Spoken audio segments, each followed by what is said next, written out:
Continuando con los compuestos binarios, vamos a ver ahora los hidrocarburos no saturados. Y dentro de los hidrocarburos no saturados vamos a ver los alquenos u olefinas. Los alquenos, la terminación eno, es la que va a influir en la nomenclatura. Así como a los alcanos se les daba la terminación general ano, a la familia de los alquenos se les va a dar la terminación eno. Y se los llama olefinas porque en un primer momento se los denominaba a algunos de ellos, los que son gaseosos, se los denominaba gases olefiantes.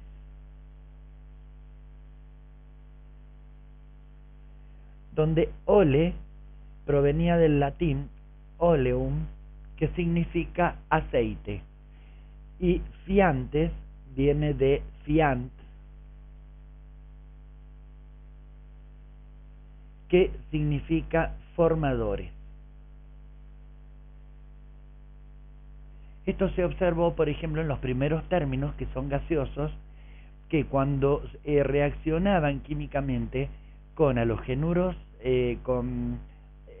halogenuros de hidrógeno, con hidrácidos o con halógenos, nos formaban compuestos aceitosos. Entonces se los consideraba como que eran formadores de compuestos aceitosos. De allí su nombre de olefinas.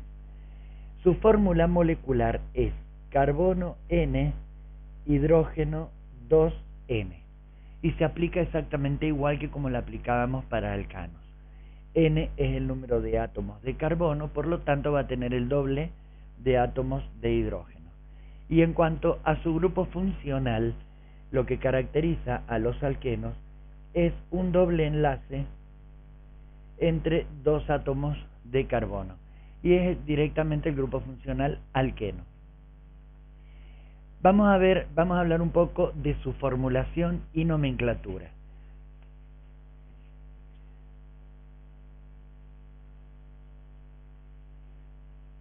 Evidentemente, si necesitamos un doble enlace entre dos átomos de carbono, esto implica que el menor compuesto que se me puede formar, el menor alqueno, va a tener dos átomos de carbono. No puede existir un alqueno de un solo átomo de carbono.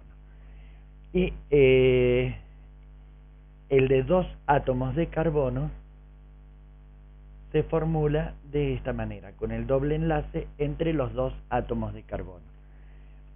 Si vemos el compuesto que le sigue, sería el de 3 átomos de carbono, y si colocamos el doble enlace acá, vamos a tener ese compuesto, que ya vamos a ver su nombre. Si pasamos, acá no tenemos otra posibilidad en ninguno de los dos. Ahora, si pasamos al de 4 átomos de carbono, acá tenemos dos posibilidades. Una de ellas es que el doble enlace se encuentre entre estos dos átomos de carbono, que serían 1 y 2, o que lo encontremos entre el carbono 2 y el carbono 3. Es decir, que la isomería de los alquenos comienza en el alqueno de 4 átomos de carbono. Si completamos con los hidrógenos,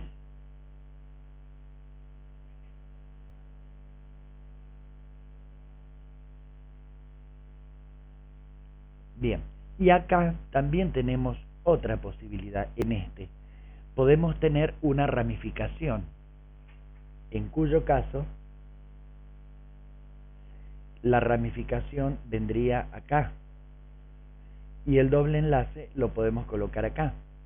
Entonces vamos a tener 3 hidrógenos y 2 hidrógenos acá. Entonces ahora vamos a ya sabemos cómo se formulan, la cadena se sigue alargando. Estos también constituyen una serie homóloga a esta familia de compuestos, es decir, que la diferencia entre un compuesto y el anterior y el que le precede inmediatamente es de un átomo de carbono y 2 átomos de hidrógeno. Bien, Los sistemas de nomenclatura que vamos a utilizar son el sistema de nomenclatura común, el sistema oficial, que es el que nos da la IUPAC, y el sistema derivado.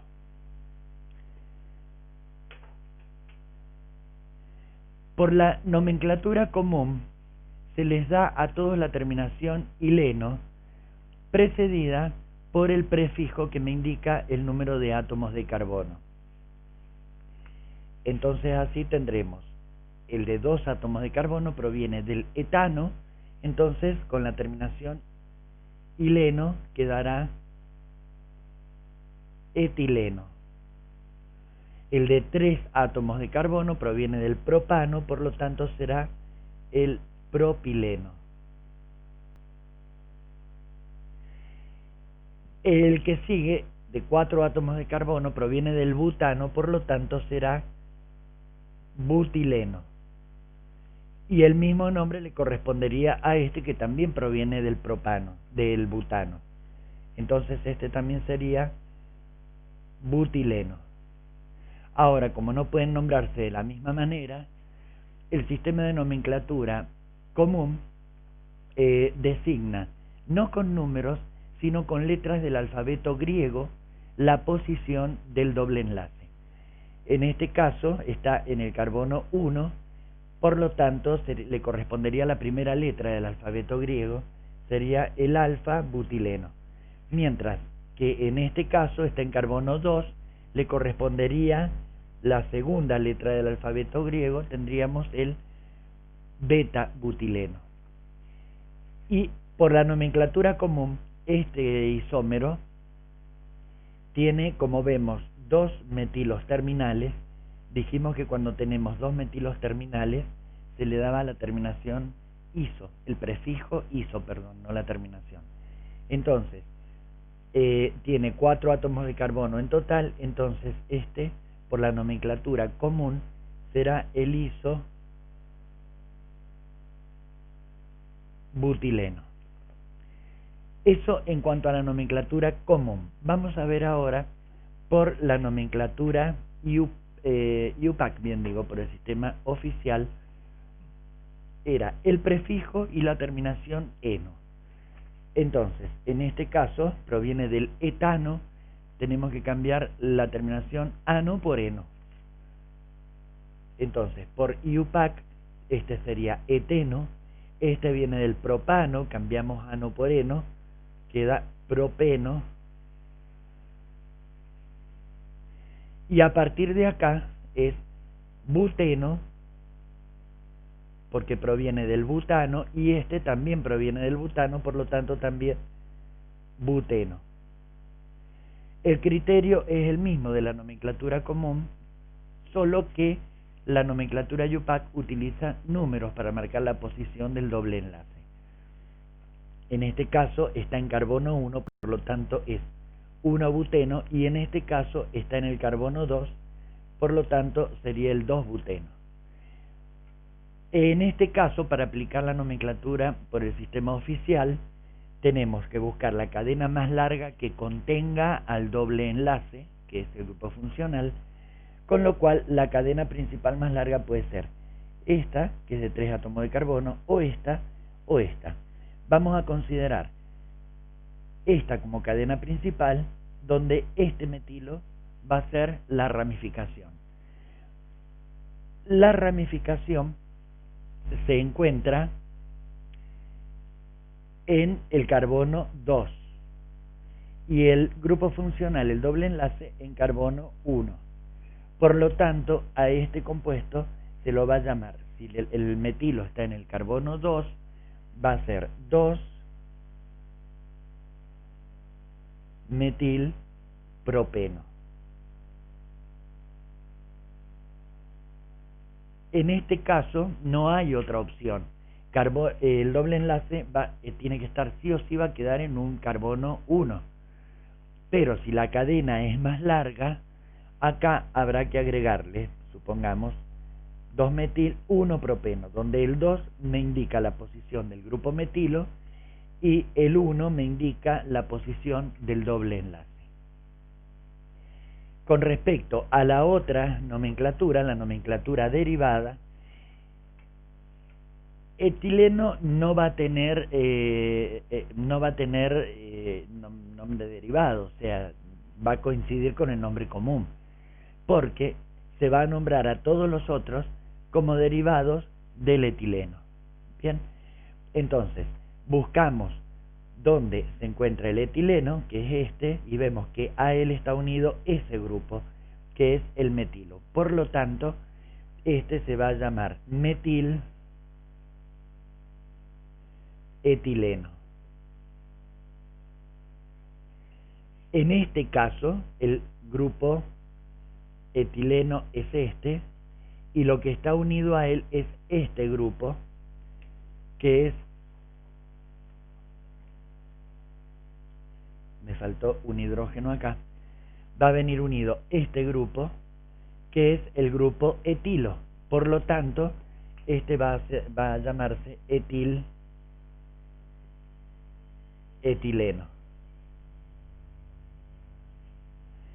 En este caso, el grupo metilo es ese. El grupo metileno es este. Y a ese grupo etileno está unido este grupo metilo y este grupo metilo. Son dos grupos metilo, por lo tanto, dimetil etileno.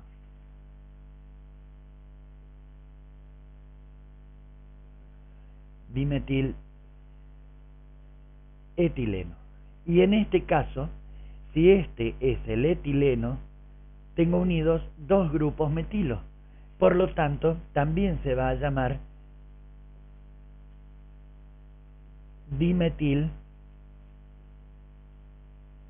etileno. Es decir, que van a tener el mismo número, el mismo nombre. Ahora bien, ¿cómo vamos a diferenciar a uno del otro? Si nosotros nos fijamos, acá tenemos dos grupos metilos, pero unidos a dos carbonos diferentes. Mientras que acá los dos grupos metilos están unidos al mismo átomo de carbono. El sistema de nomenclatura derivada considera para cuando los elementos, los sustituyentes están unidos a carbonos diferentes, le utiliza el adjetivo simétrico, porque considera que es simétrico la sustitución. Entonces, este sería dimetiletileno simétrico, mientras que acá no están distribuidos los dos radicales en forma simétrica en la molécula, sino que los dos están unidos a uno solo. Entonces, le asigna el adjetivo asimétrico.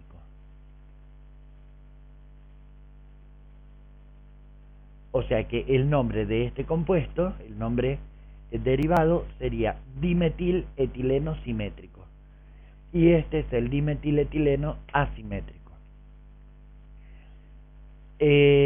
Algo que hay para destacar, podríamos pensar en el pentileno, y no es incorrecto si lo nombramos, pero por toda una cuestión histórica, de 5 átomos de carbono, al alqueno de 5 átomos de carbono, se le llama amileno al normal, y todos los derivados van a ser como, o sea, todos los isómeros van a ser como derivados del amileno. O sea que amileno es lo que correspondería a la nomenclatura pentileno. Bien, a partir de 6 átomos de carbono se usan los prefijos que nosotros ya conocemos: hexa, hepta, octa, nona, etc. Entonces ahora vamos a hablar un poquito de la isomería. Ahora que los tenemos formulados acá, vamos a hablar sobre la isomería en los alquenos. Como vemos, como dijimos recién, la isomería comienza acá, comienza en el de 4 átomos de carbono. Y la diferencia entre ambos isómeros está en la posición del grupo funcional. Por lo tanto, tenemos isomería de posición.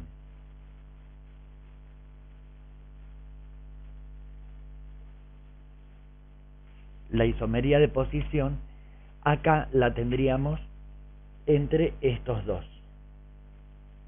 Ahora, si comparamos este isómero con este, vemos que la diferencia está en la cadena, porque esta es lineal y esta es ramificada. Por lo tanto, acá tendríamos isomería de cadena.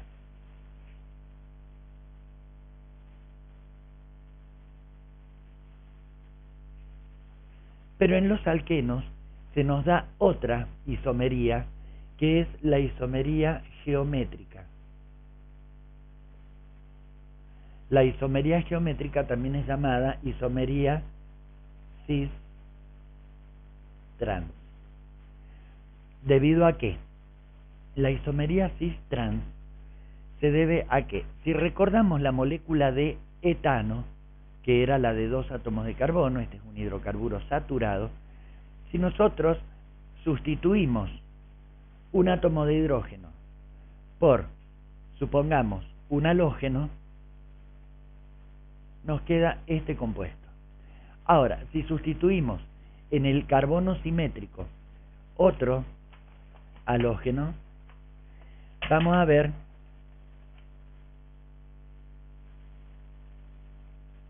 que nosotros la molécula podemos tenerla así, esto puede rotar y en otro momento tenerlo así, bien, es decir, en el enlace simple entre los átomos de carbono hay libre rotación, y esa libre rotación se produce de manera que en un momento determinado lo vamos a poder tener de esta manera y en otro momento de esa forma, bien, pero se va intercambiando. En el caso de un alqueno, el doble enlace le da rigidez a ese enlace. Entonces, este enlace tiene impedida la libre rotación que tiene el enlace simple. Entonces, este enlace no puede rotar. Por lo tanto, todos los átomos van a quedar en el mismo plano, tanto los de carbono como los 4 átomos de hidrógeno. Se encuentran todos en este mismo plano y no puede rotar. De manera que si yo sustituyo un átomo de hidrógeno de este carbono y un átomo de hidrógeno de este carbono, yo voy a tener dos posibilidades: que los dos átomos de halógeno se encuentren hacia el mismo lado, es decir, acá tendríamos, si consideramos acá un plano que nos divide la molécula, tengo 2 hidrógenos abajo y 2 átomos del halógeno arriba. Pero también puede presentarse este caso, donde uno se encuentra hacia arriba y el otro se encuentra hacia abajo. Entonces, estos dos son isómeros y van a tener distintos puntos de ebullición, distintos puntos de fusión, van a tener distintas propiedades físicas, pero las propiedades químicas van a seguir siendo exactamente las mismas porque son compuestos de la misma familia. Entonces, se llaman, en este caso, los átomos del halógeno se encuentran en posición transversal, bien, es decir, uno hacia un lado y otro hacia otro. Por lo tanto, a este se le llama isómero trans, mientras que en este otro se encuentran los dos hacia el mismo lado y a este se le llama isómero cis. Bien, esa sería la diferencia entre los isómeros cis y trans. La diferencia en las propiedades físicas que se pueden ver, ya vamos a ver un ejemplo en el caso del 2-buteno. En el caso del 2-buteno,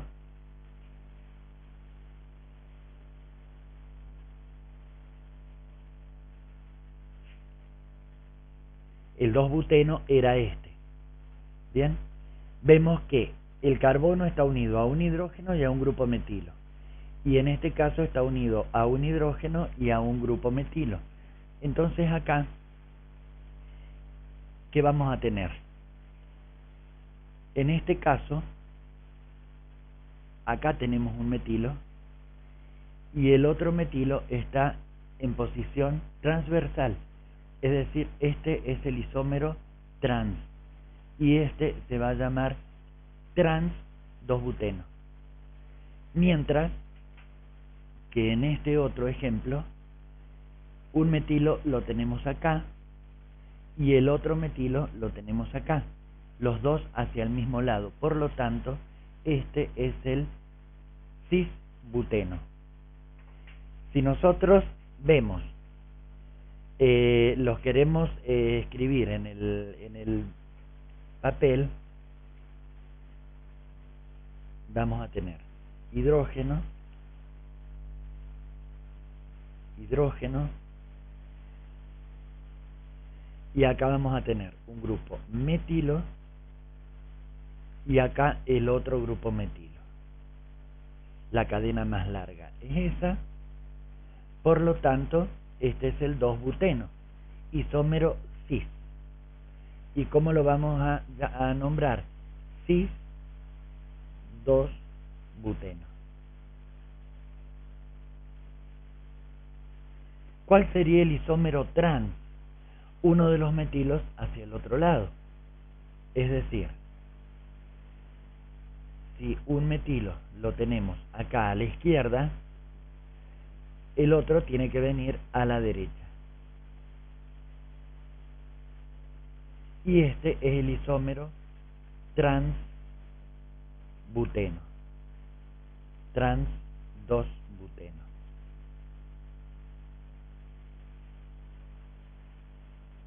Ahora, hay una diferencia. O sea, hay diferencias en las propiedades físicas. En la densidad, las propiedades físicas tienen una cierta diferencia a todo. Pero como para darles una idea, el cis 2-buteno tiene un punto de fusión de menos 139 grados centígrados, mientras que el trans-buteno, es decir, 139 grados bajo cero, el trans 2-buteno tiene un punto de fusión de menos 105 grados. Es decir, a 105 grados centígrados bajo cero. Como vemos, tienen diferente punto de fusión. Exactamente lo mismo va a pasar con el punto de ebullición, que en el cis 2-buteno es de 3,6 grados centígrados, por eso que a temperatura ambiente es un gas. Y el trans 2-buteno tiene un punto de ebullición de 1 grado centígrado, por eso que a temperatura ambiente también es un gas. Pero fíjense que tienen diferentes puntos de fusión y puntos de ebullición. Así como estas propiedades físicas son distintas, todas las demás van a tener también una diferencia pequeña, pero existe. Bien. Vamos a hablar ahora un poquito de los métodos de obtención.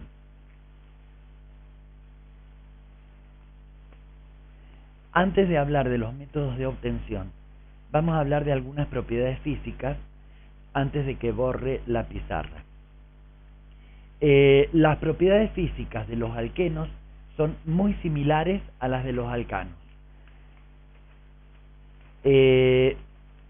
Por ejemplo, vamos a hablar de la solubilidad en agua y de la densidad y de los puntos de fusión y ebullición. Los alquenos, desde el de carbono 2 hasta el de carbono 4 inclusive, son gases a temperatura ambiente. Del de carbono 5, es decir, del amileno que hablábamos recién, hasta el de carbono 18 son líquidos a temperatura ambiente.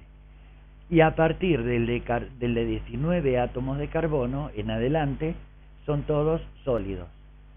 Son insolubles en agua, pero son solubles en disolventes orgánicos, como son el éter, el alcohol etílico, alcohol metílico. Los puntos de fusión y de ebullición son un poquito más bajos que los alcanos del mismo peso molecular. Cuando hablamos de los alcanos del mismo peso molecular nos estamos refiriendo a los alcanos que tienen el mismo número de átomos de carbono. Bien, ahora, la densidad, en cambio, es un poquito mayor que la de los alcanos de igual peso molecular. Y tanto el punto de fusión como la densidad y como el punto de fusión, punto de ebullición y la densidad aumentan a medida que aumenta el peso molecular. Entonces, ahora ya sí podemos borrar la pizarra y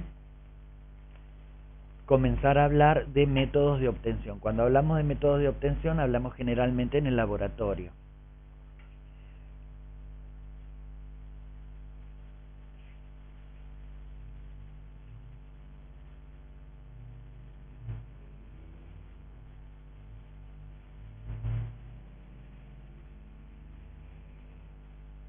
Como todos los hidrocarburos, provienen generalmente del petróleo, ¿bien? Y en primer lugar, dentro de los métodos de obtención, vamos a hablar del cracking de parafinas. El cracking es un proceso, como el nombre más o menos lo indica, crack viene de ruptura. Consiste en romper la cadena de hidrocarburos largos, de muchos átomos de carbono.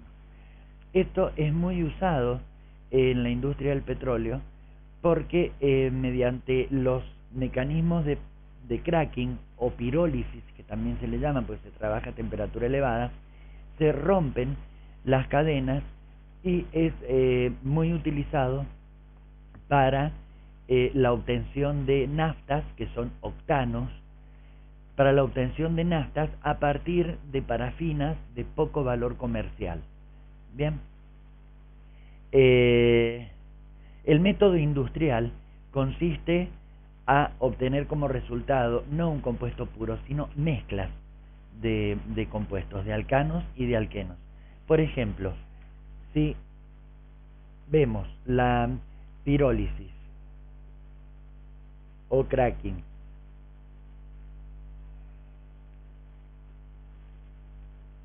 del propano,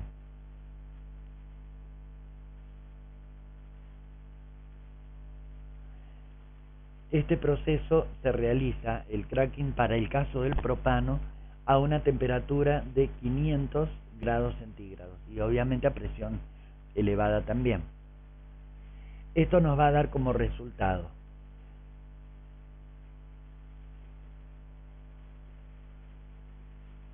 propileno,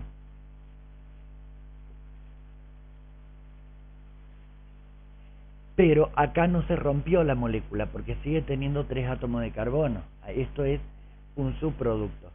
Pero al romperse la cadena, acá me va a quedar una cadena de 2 átomos de carbono y otra de 1. Por lo tanto, vamos a tener en esta mezcla de productos que vamos a obtener, se nos va a formar también etileno. Y se nos va a formar también metano.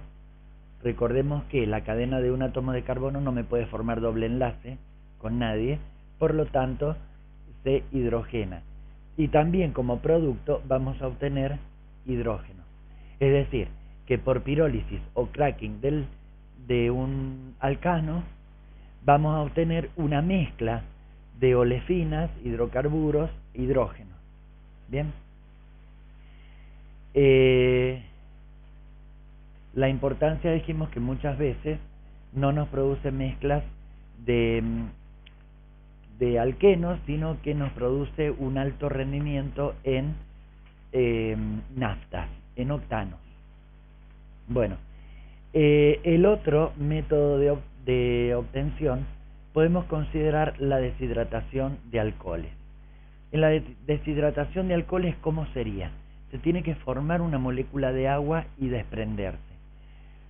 Entonces, si nosotros consideramos, por ejemplo, el alcohol etílico, vamos a considerar la fórmula completamente desarrollada para poder entender el mecanismo que se produce. Esto se produce, o sea, se pueden usar varios reactivos, ¿bien? Pero lo más frecuente, lo más usual, lo más usado es la deshidratación catalizada por ácidos. Entonces, lo que se emplea acá es ácido sulfúrico y calor. El ácido sulfúrico va a actuar como catalizador y como deshidratante. Entonces, completemos el alcohol etílico. Supongamos que el oxidrilo está acá, formando el grupo carbinol. Entonces, esto es el etanol. Por acción del ácido sulfúrico y del calor, lo que puede pasar acá es que este ion, este hidroxilo, salga como oxidrilo, como ion oxidrilo, llevándose el electrón que le corresponde al oxígeno y el que le corresponde al carbono. El hidroxilo con un protón me formaría la molécula de agua, con lo cual, si se forma la molécula de agua y se va como protón, quiere decir que su electrón se lo deja al carbono. Acá va a quedar el par de electrones. Ese par de electrones, como este carbono está con una valencia menos, porque el par de electrones se lo llevó el hidroxilo, por lo tanto, este par de electrones va a compensar y ayudarle a este otro carbono a completar con su valencia, de manera tal que lo que me va a quedar acá es el enlace que tenía más el que se me vuelve a formar acá, con lo cual me van a quedar los dos hidrógenos y dos hidrógenos de este lado, más, por supuesto, el agua. El compuesto que se me formó acá es el eteno o etileno. Otra forma, otro método de obtención es la eliminación del hidrácido de un halogenuro de alquilo. Entonces, vamos a suponer, voy a borrar primero para poder formular acá.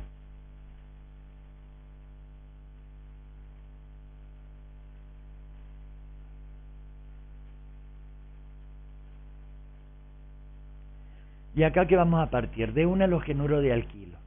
Vamos a suponer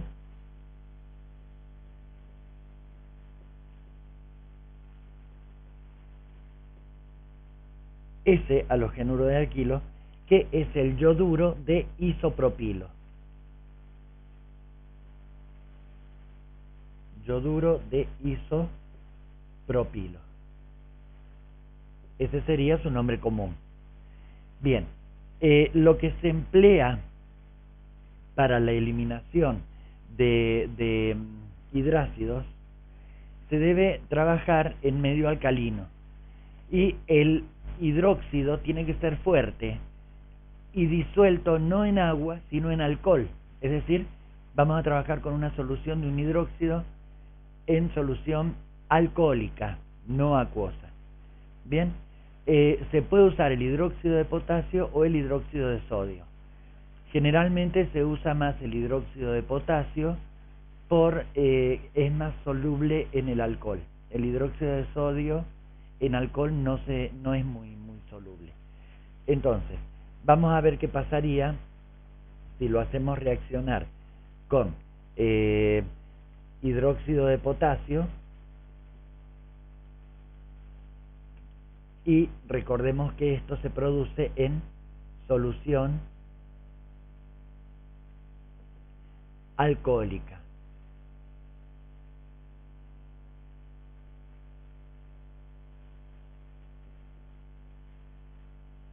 Bien, ¿qué es lo que se va a producir acá?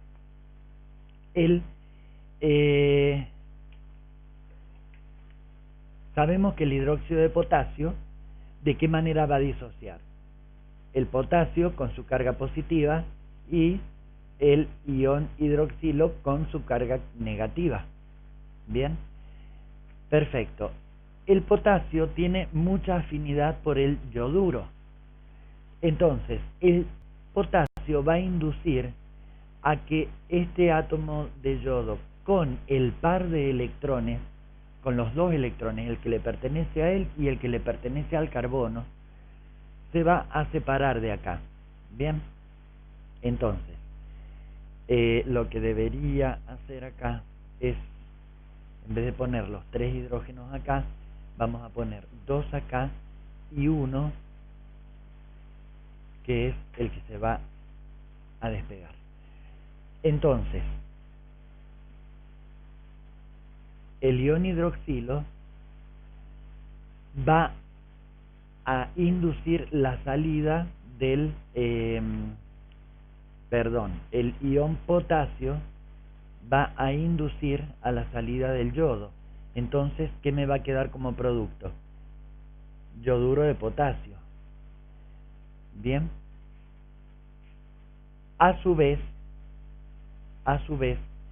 el hidroxilo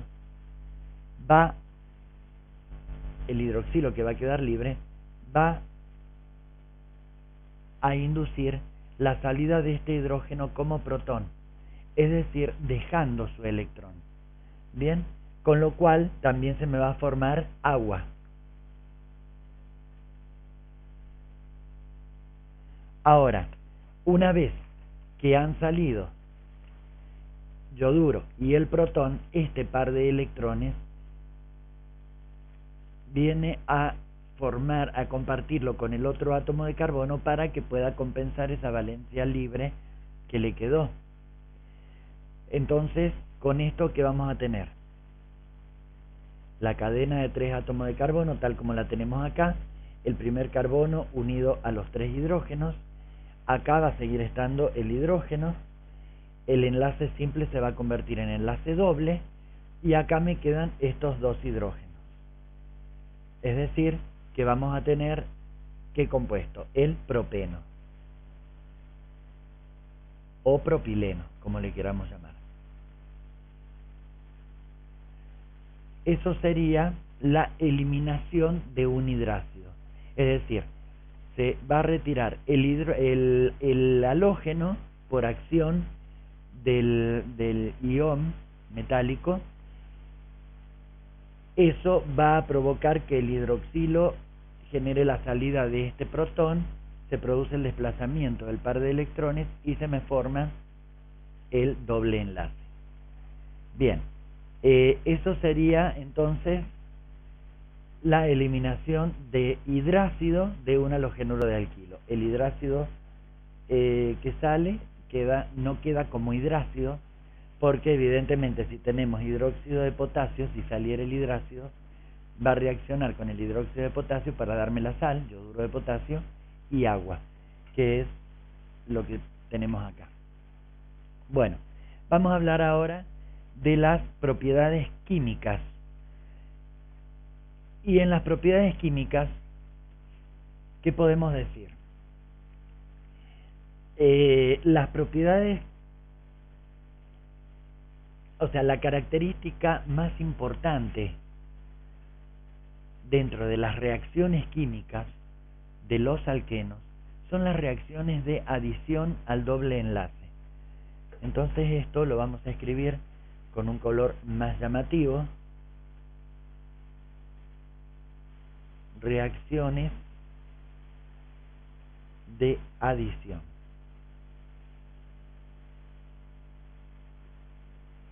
Adición obviamente al doble enlace.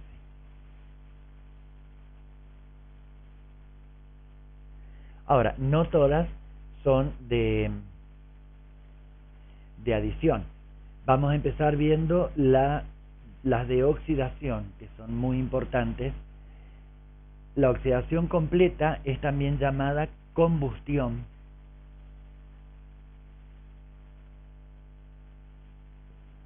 Y muchos de estos hidrocarburos y de los alcanos son utilizados como combustible, es decir, se los quema para aprovechar la generación de calor. Entonces vamos a ver cuál sería la reacción de combustión u oxidación completa de los alquenos. Y la reacción de Baeyer, que tiene es una reacción muy característica, que es a la que se le llama también reacción de la insaturación. El reactivo de Baeyer, que es permanganato de potasio, me permite diferenciar un alcano de un alqueno. Bien, porque con los alquenos y con los alquinos y con los compuestos no saturados reacciona el permanganato de potasio, provocando la oxidación del alqueno en este caso. No así en el caso de los alcanos. Las reacciones de adición de hidrógeno, de halógeno y de hidrácido, esas sí son reacciones de adición, que ahora vamos a ver cuál es su mecanismo. En cuanto a la oxidación completa, es decir, a la combustión, no es otra cosa que la reacción entre el alqueno y el oxígeno. Bien, entonces tenemos, si consideramos la ecuación general, tenemos carbono N, hidrógeno 2N, que es lo que habíamos dicho que era la fórmula molecular. N es el número de carbonos y según el número de carbonos va a ser el número de hidrógenos, va a ser el doble en este caso. Va a reaccionar con oxígeno. Siempre en las reacciones de combustión, cuando tenemos solamente carbono e hidrógeno, siempre los productos van a ser anhídrido carbónico más agua, lo vamos a poner más separadito, más calor. Bien, y en cuanto a las proporciones, a la estequiometría de esta reacción, tenemos que por cada 2 moles del alqueno vamos a necesitar 3 por n moles de oxígeno. Es decir, que la cantidad de oxígeno también está en relación con la cantidad de átomos de con el número de átomos de carbono. Bien, y esto ¿qué nos va a producir? Nos va a producir 2 moles de anhídrido carbónico y 2 moles de agua. Eso sería en cuanto a la reacción, a la oxidación completa o combustión. Vamos a ver ahora la reacción de Baeyer.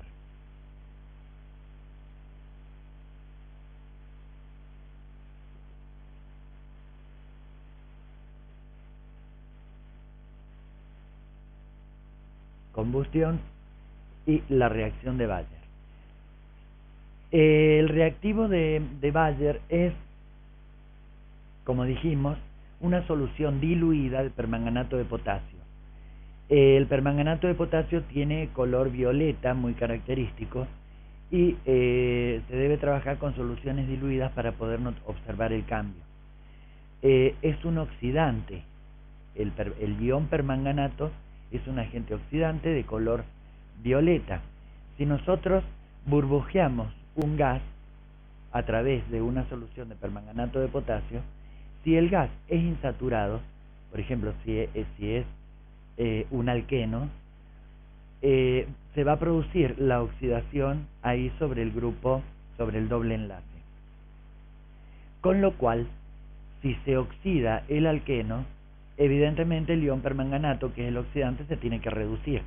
Cuando se reduce a dióxido de manganeso, que es un compuesto insoluble de color pardo, y al ser insoluble va a precipitar. Primero va a dar turbidez y luego va a decantar, va a precipitar. Y va a ir desapareciendo el color del permanganato, es decir, que el color violeta va a desaparecer. Si nosotros, en vez de pasarle, por ejemplo, etileno, burbujeamos etano o cualquier alcano, como es saturado, no se va a producir la oxidación, por lo tanto el permanganato de potasio no se va a decolorar y va a mantener el color de la solución y no se me va a generar ese precipitado de dióxido de manganeso. Entonces, para la reacción de Bayer,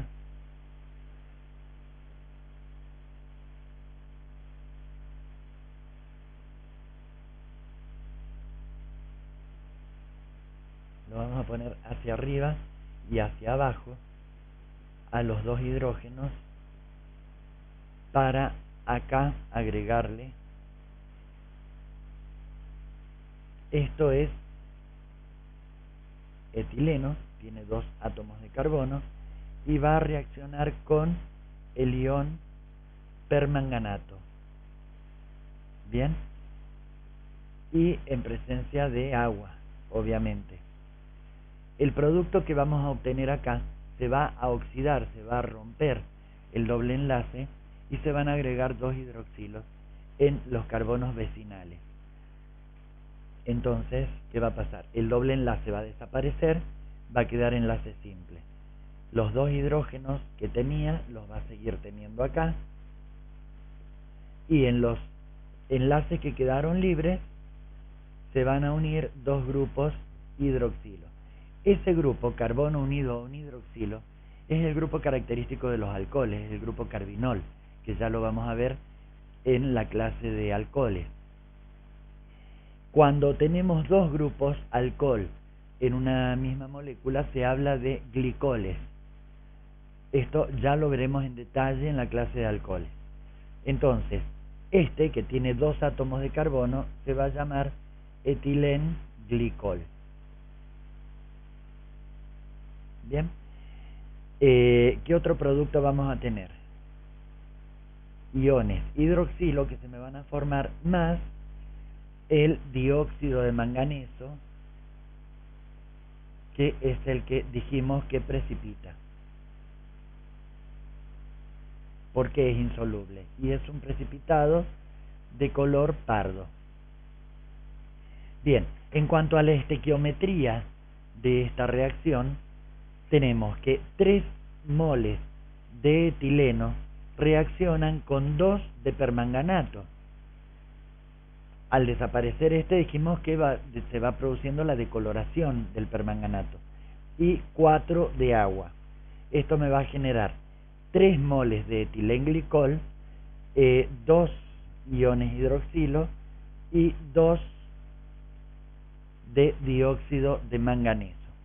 El etilenglicol es bastante usado en la actualidad porque el etilenglicol se usa como anticongelante, como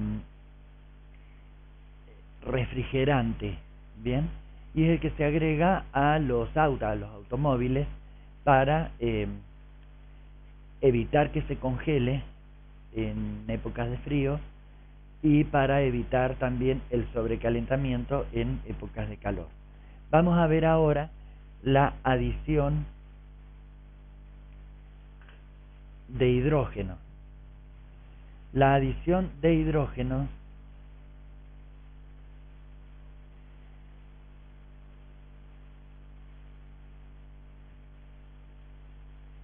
respecto de la adición de hidrógeno, ¿qué podemos decir? Es una reducción, en realidad. Lo que vimos anteriormente era una oxidación y vimos que se incorporaban 2 grupos hidroxilo que contenían oxígeno. En el caso de la adición de hidrógeno es una reacción de reducción, donde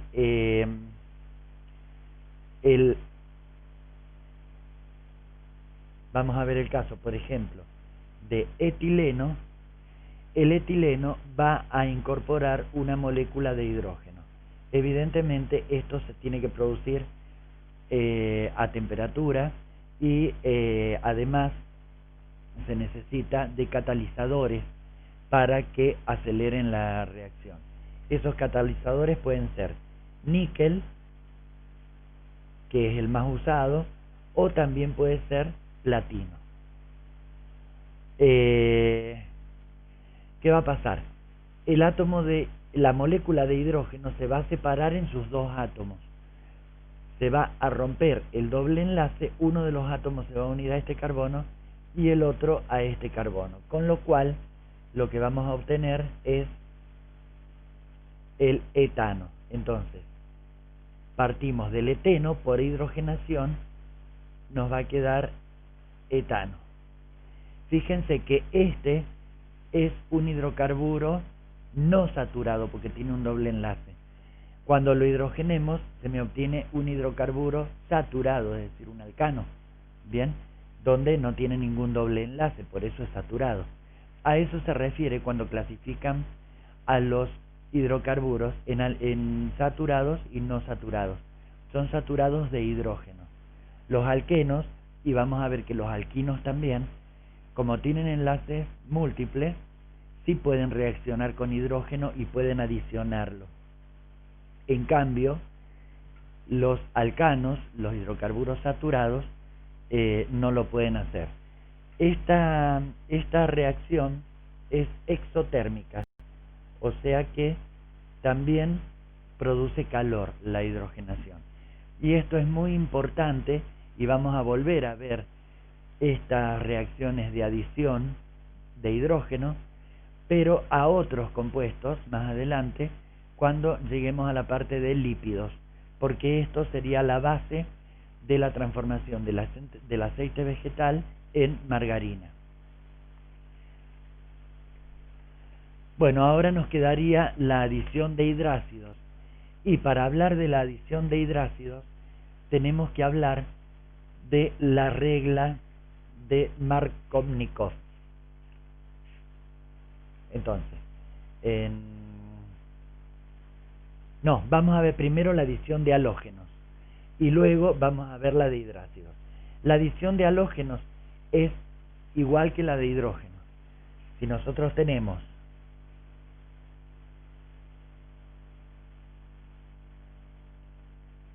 el alqueno, en este caso el etileno o eteno, y lo hacemos reaccionar con bromo, por ejemplo, que también es una reacción de reconocimiento de alquenos. El bromo líquido, si le hacemos burbujear alquenos, el bromo se adiciona a temperatura ambiente sobre el etileno, produciéndose la decoloración del bromo. Lo que se usa generalmente es agua de bromo, que es una solución de color parda. Si nosotros le hacemos burbujear un alcano, el color no se va a modificar. Pero si le hacemos, lo ponemos en contacto, hacemos burbujear un alqueno, vamos a ver que el agua de bromo se va decolorando muy rápidamente debido justamente a que se va adicionando. Al adicionarse, deja de tener el color característico del elemento bromo. Entonces, acá ¿qué va a pasar? Lo mismo que pasaba con el hidrógeno. La molécula de bromo se va a separar en sus dos átomos y se va a unir uno a cada átomo de carbono. Pero la adición va a ser a carbonos vecinales. Entonces, acá lo que vamos a tener, el doble enlace desaparece, va a quedar un enlace simple. Los hidrógenos, tal como estaban, van a seguir estando. Un átomo de bromo se adiciona acá y el otro átomo de bromo se va a adicionar acá. Este compuesto que se me forma se llama, en carbono 1 y en carbono 2 tengo un átomo de bromo unido. Por lo tanto va a ser 1, 2, dibromo, etano, porque tiene dos átomos de carbono.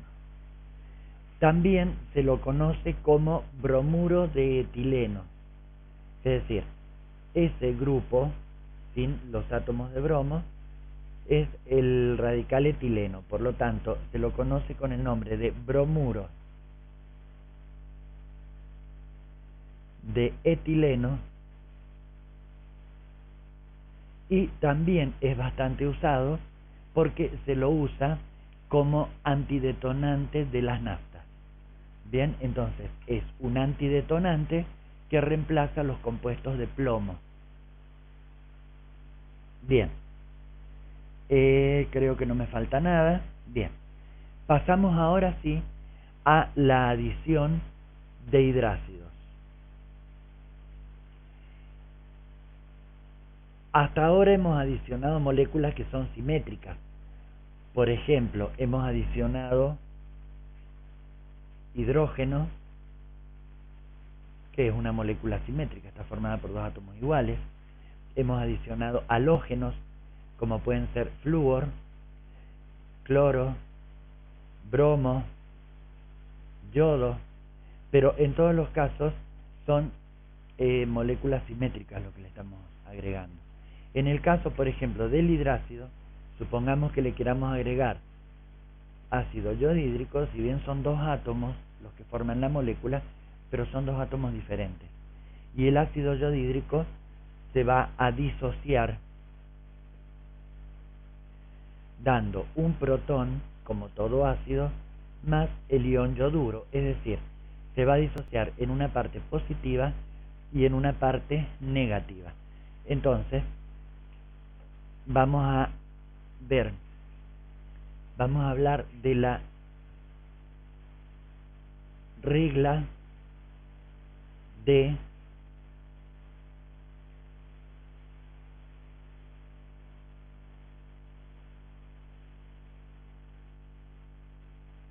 Markovnikov.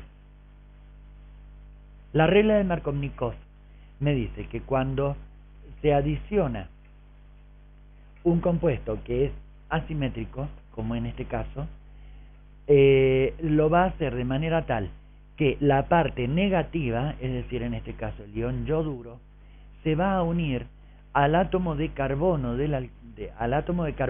porque no solamente la regla de Markovnikov se aplica a los alquenos, sino a muchas familias de compuestos. La parte negativa se va a adicionar, se va a unir al átomo de carbono que esté menos hidrogenado.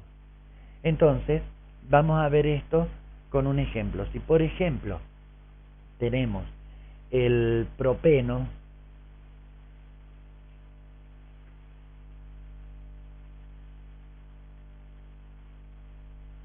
y lo hacemos reaccionar con ácido yodhídrico, ¿qué pasa? Si no consideramos la regla de Markovnikov, y ahora les cuento la historia de Markovnikov, si no consideramos, podemos decir, bueno, esto se va a separar en un protón y en un yodo. Es decir, el par de electrones de acá, yo puedo suponer como de esos dos, en ese doble enlace tenemos un par de electrones que es fijo, que está formado por los electrones sigma. El otro son electrones más que se pueden mover. Entonces, podemos suponer que ese átomo, ese par de electrones se desplaza sobre este carbono. Por lo tanto, va a desaparecer el doble enlace, pero me va a quedar acá una carga negativa. Y sobre este carbono, por lo tanto, una carga positiva, está perdiendo una valencia. Entonces, en ese caso, si este carbono es positivo, ¿quién se le va a unir? El yodo. ¿Y qué me va a quedar? Acá, a ver, los dos hidrógenos que tenía y el yodo, el protón se va a unir, que es el positivo, el yodo dijimos que es negativo. Si acá me queda carga negativa, se va a unir el protón, por lo tanto me va a quedar el grupo metilo.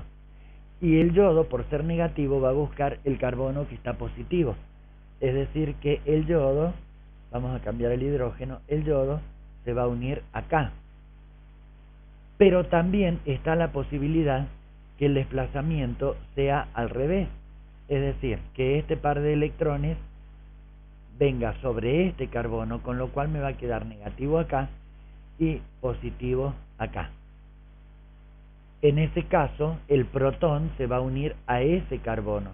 Me va a quedar carbono hidrógeno 2.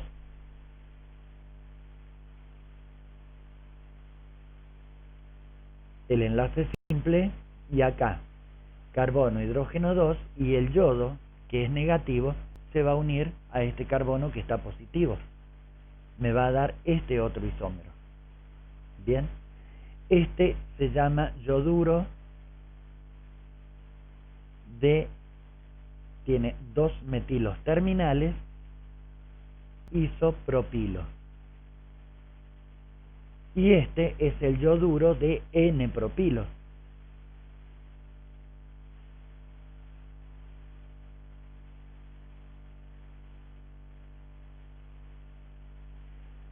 Generalmente en las reacciones orgánicas se obtienen mezclas de compuestos. Cuando nosotros hacemos esta reacción en el laboratorio, en realidad se obtienen los dos compuestos. Bien, es decir, se forman los dos, pero no se forma la mitad de cada uno. Se forma en mayor proporción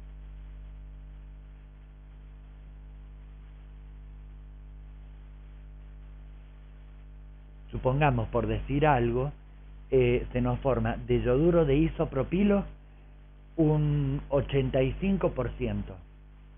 El 15% restante es este, que se encuentra en menor proporción. Este fenómeno de que se obtienen los dos, pero siempre más uno que el otro, llamó la atención de este señor Markovnikov, que, bueno, después de analizar un montón de reacciones, en aquella época no se sabía todavía esto de desplazamientos electrónicos, del efecto inductivo, no se sabía nada de eso, pero él vio que estadísticamente casi siempre se obtenía más el compuesto cuando la parte negativa se adicionaba sobre el carbono menos hidrogenado. Si nosotros vemos acá, para interpretar lo que él nos quería decir, si nosotros vemos acá, este carbono está unido a un solo hidrógeno, mientras que este está unido a 2 hidrógenos. Entonces él decía que la parte negativa de la molécula, que es el yodo, se unía con más afinidad al carbono menos hidrogenado, acá. Y es lo que pasó acá. Bien, luego cuando se descubre lo de los efectos, nosotros en algún momento dijimos que el grupo metilo era bastante menos electronegativo que el hidrógeno. Si es menos electronegativo, quiere decir que tiende a perder electrones. Entonces, ¿qué pasa? Que este par de electrones es como que el grupo metilo lo rechaza, entonces se aproxima más al átomo de carbono, lo cual favorece que este par de electrones, como hay electrones acá que los están repeliendo, favorece a que se vengan sobre este átomo de carbono, permitiendo así la unión de, en este caso, el protón, que es la carga positiva. Bueno, en el próximo video vamos a hablar sobre siguiendo dentro de los hidrocarburos no saturados, vamos a hablar de los alquinos.